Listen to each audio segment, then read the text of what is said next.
Hi everyone. In this video, I'll show you how to easily download a YouTube playlist.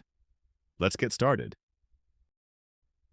First, open Google Chrome, then go to YouTube. Make sure you're logged into your account.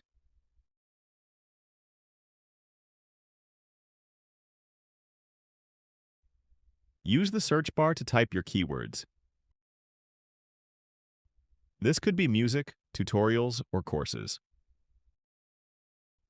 Click on the playlist you like. Click the three dots on the playlist. Now choose Save to Library. This helps you access it later. Go back to the YouTube homepage. Click Library from the left menu. Select View Full Playlist. Tap the three-dot menu again. Now click Download. You'll see the videos start downloading. Super easy, right?